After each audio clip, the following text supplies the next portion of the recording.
ষষ্ঠ শ্রেণীর ক্লাস 6-এর ইতিহাস চ্যাপ্টার 5, ক্লাস 6-এর ইতিহাস চ্যাপ্টার 5। তোমরা সবাই লাইক অ্যান্ড সাবস্ক্রাইব দিয়ে দাও, আর লাইক অ্যান্ড সাবস্ক্রাইব দিয়ে পুরো ভিডিওটা মনোযোগ দিয়ে দেখো আর লেখো। শাসকদের নামে কোন এলাকা পরিচিত হতো? জনপদগুলি পরিচিত হতো।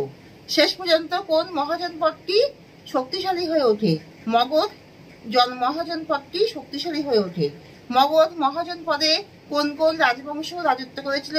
হর্যঙ্ক, শিশুনাগ, নন্দ, মৌর্য রাজবংশ। কার আমলে তৃতীয় বৌদ্ধ সংগীতি অনুষ্ঠিত হয়? মৌর্য সম্রাট অশোকের আমলে। ত্রিপিটক কোন ভাষায় রচিত? ত্রিপিটক পালি ভাষায় রচিত। পালি ভাষায় রচিত। মহাজন কাদের বলা হয়? বৌদ্ধ ধর্মে যারা মূর্তি পুজো করতেন তাদের মহাজন বলা হয়। তপস্যা করার পর মহাবীর কি নামে পরিচিত হন? তপস্যা করার পর মহাবীর কেবলিন কয়েকটা ব লয়হস্যি দন্তান্ন কেবলিন নামে পরিচিত হন। জৈন সম্প্রদায়ের দুটি কি ভাগ? শ্বেতাম্বর আর দিগম্বর। দুটি বৌদ্ধ সম্প্রদায়ের কি ভাগ? হীনযান আর মহাযান। জৈন ধর্মের মূল উপদেশগুলি কয়টি ভাগে বিভক্ত? 12টি ভাগে বিভক্ত। তৃতীয় বৌদ্ধ সংগীতিতে কে সভাপতিত্ব করেন? মোগলীপুত্র তিস্য। জৈনরা কিসের উপর জোর দিতেন? জৈনরা সৎ বিশ্বাস, সৎ জ্ঞান, সৎ আচরণের উপর জোর দিতেন। গৌতম বুদ্ধ কোথায় মারা যান? কুশীনগরে। 80 বছর বয়সে উনি কুশীনগরে মারা যান গৌতম বুদ্ধ। মহাজনপদগুলি কোথায় গড়ে উঠেছিল? কত শতকে? মহাজনপদগুলি কত শতকে গড়ে উঠেছিল? খ্রিস্টপূর্ব 6ষ্ঠ শতকে। গৌতম বুদ্ধ জন্মেছিলেন কোন বংশে? শাক্য বংশে। পার্শ্বনাথ ছিলেন জৈন তীর্থঙ্কর। পার্শ্বনাথ কে ছিলেন? জৈন তীর্থঙ্কর। গৌতম বুদ্ধের বাবার নাম কি ছিল? শুদ্ধোদন। আর মায়ের নাম ছিল মায়াবতী। ওনার নাম কেন গৌতম? বুদ্ধের নাম কেন গৌতম হয়? তার মাসি গৌতমী, তার মা গৌতম বুদ্ধের জন্মে 6 দিন পরে তার মা মায়াবতী মারা যান। তখন তার বাবা পুনরায় তার মাসি গৌতমীকে বিবাহ করে। গৌতমী দ্বারা পালিত হয়েছিল বলে সিদ্ধার্থের অপর নাম হয়েছিল গৌতম। তার প্রথমে নাম ছিল সিদ্ধার্থ। পার্শ্বনাথ ছিলেন জৈন তীর্থঙ্কর। বৌদ্ধ ধর্মের অংশ কি? বৌদ্ধ ধর্মের অংশ হলো আর্য সত্য। বৌদ্ধ ধর্মের অংশ হলো আর্য সত্য। মগধের রাজধানীর নাম কি? রাজগৃহ। মহাকাশ্যপ কি? মহাকাশ্যপ হলো প্রথম বৌদ্ধ সংগীতি। দ্বাদশাঙ্গ কি? জৈন ধর্ম।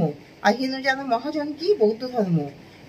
গৌতম বুদ্ধ কোন পরিবারে জন্ম? উনি রাজবংশে জন্ম, শাক্য বংশে। ওনার পিতার নাম হলো শুদ্ধোদন, মায়ের নাম মায়াবতী। উনি মাসি গৌতমীর দ্বারা পালিত হয়েছিলেন বলে উনার আরেক নাম হয়েছিল।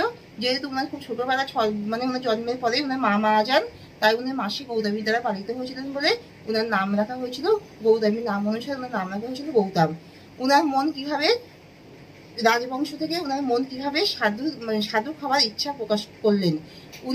উনার পিতা উনাকে রাজ্যের পরিবারের মধ্যে উনাকে বেঁধে রাখার চেষ্টা করলেন, কারণ উনার ভবিতব্য ছিল যে উনি পরম সাধু হবেন। তাই জন্য উনার পিতা উনাকে সবসময় রাজ্যে অপ্সরা দ্বারা, নৃত্য সঙ্গীতের দ্বারা উনার মনকে আকৃষ্ট করার চেষ্টা করেছিলেন। কিন্তু গৌতম বুদ্ধ প্রথম দিন রাত্রে বাইরে গিয়ে দেখলেন একজন জরায় খুব কাতর হয়েছিল, এবং তারপরের দিন আবার রাত্রে বাইরে গিয়ে দেখলেন একজন ব্যাধিতে আক্রান্ত।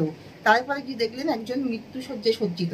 এই জরাব্যাধি আর মৃত্যু, এই যে মানুষের চরম দুর্দশা, দুঃখ, এই যন্ত্রণার থেকে মানুষকে কিভাবে পরিত্রাণ করানো যায় তার থেকে মুক্তির জন্য তিনি সাধক হয়েছিলেন। এবং তিনি যে নীতি দিয়েছিলেন সেটা হলো অষ্টাঙ্গিক মার্গ: সৎ কর্ম, সৎ বিশ্বাস, সৎ নীতি, এবং অহিংসা ত্যাগ করা, সৎ সংকল্প, সৎ সমাধি প্রভৃতি যে মার্গগুলি, সেই অষ্টাঙ্গিক মার্গে মানুষের যে লোভে পাপের থেকে মৃত্যু, এর থেকে মানুষের পরিত্রাণ দেওয়ার জন্য এই অষ্টাঙ্গিক মার্গকে তিনি বেছে নিতে বলেছিলেন। এখানে শেষ করছি। তোমরা সবাই লাইক আর সাবস্ক্রাইব দিয়ে দাও।